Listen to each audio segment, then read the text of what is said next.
Halo, selamat datang kembali di Sharing Section TGAL Bercerita. Berbagi cerita dan inspirasi untuk mahasiswa.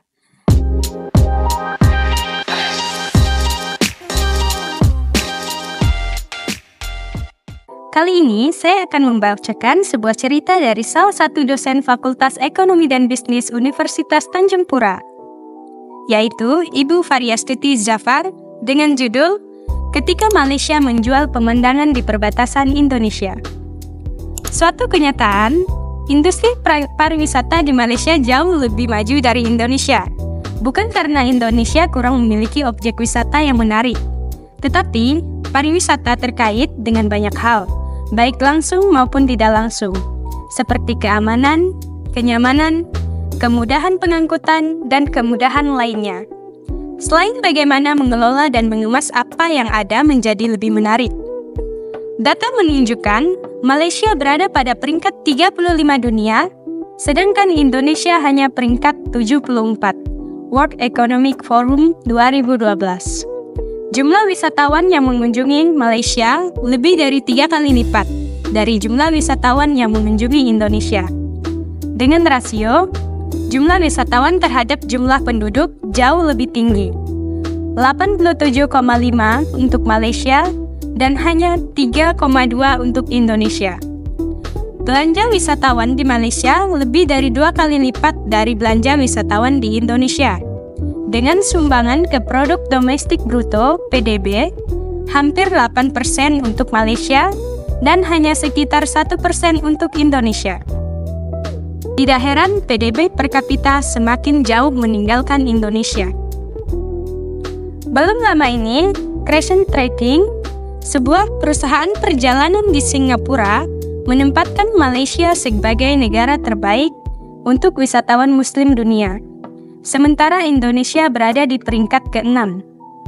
Direktur Crescent Trading, Fazal Barden, mengatakan bahwa sangat mudah menemukan masjid di Malaysia, baik di pusat perbelanjaan atau bandara, sedangkan masalah bagi Indonesia adalah wisatawan Muslim tidak bisa dengan mudah memastikan makanan halal bagi orang Indonesia sendiri.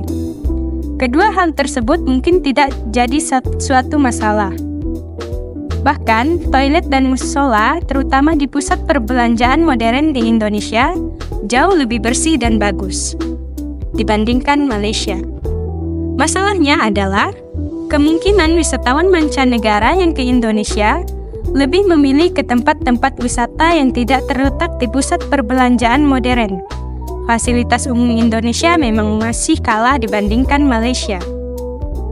Kalau mau jujur, makanan halal di Indonesia juga tidak jelas. Bagaimana kita tahu secara pasti kehalalan misalnya bakso yang dijual baik oleh mamang bakso yang lewat di depan rumah atau di restoran.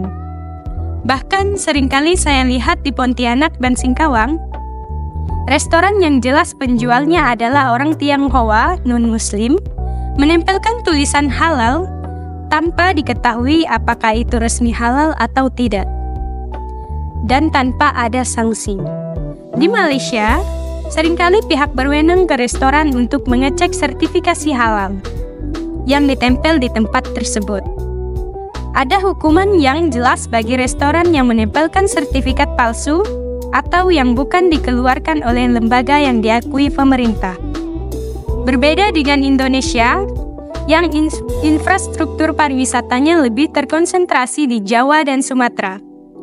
Infrastruktur pariwisata di Malaysia lebih merata antara negara bagian. Setiap negara bagian berusaha untuk menampilkan apa yang menjadi ciri khas daerahnya, yang bisa menarik perhatian wisatawan.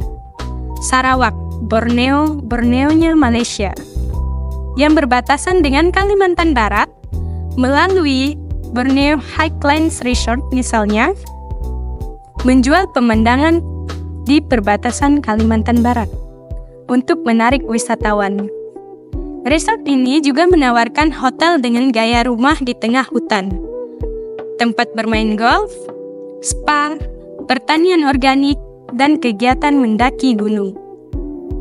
Rasa ingin tahu wisatawan untuk melihat negara lain dari ketinggian, resort ini berada 1000 meter di atas permukaan laut. Benar-benar dikelola dengan baik oleh pengelola resort. Di lereng gunung, dibangun lapangan rumput yang panjangnya sekitar 50 kali 10 meter. Untuk memasuki wilayah ini, ada 2 pintu gerbang yang bertulisan Kalimantan View Point.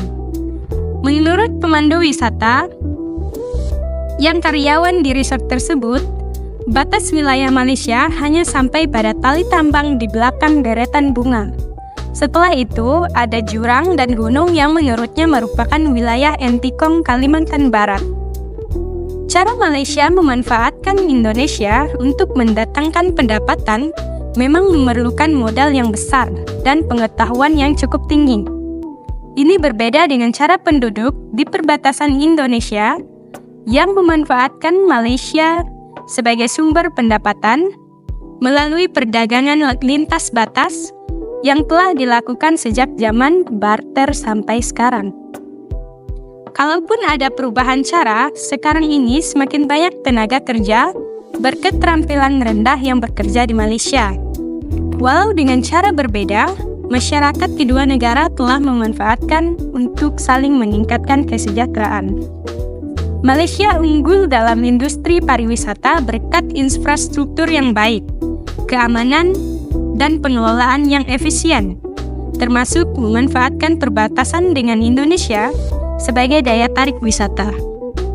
Sementara itu, Indonesia meski memiliki potensi wisata besar, masih tertinggal dalam hal fasilitas umum, kejelasan sertifikasi halal, dan distribusi infrastruktur pariwisata. Perbedaan ini menunjukkan tantangan yang perlu diatasi Indonesia untuk meningkatkan daya saingnya di sektor pariwisata. Baiklah, sekian cerita ini, sampai jumpa di cerita selanjutnya.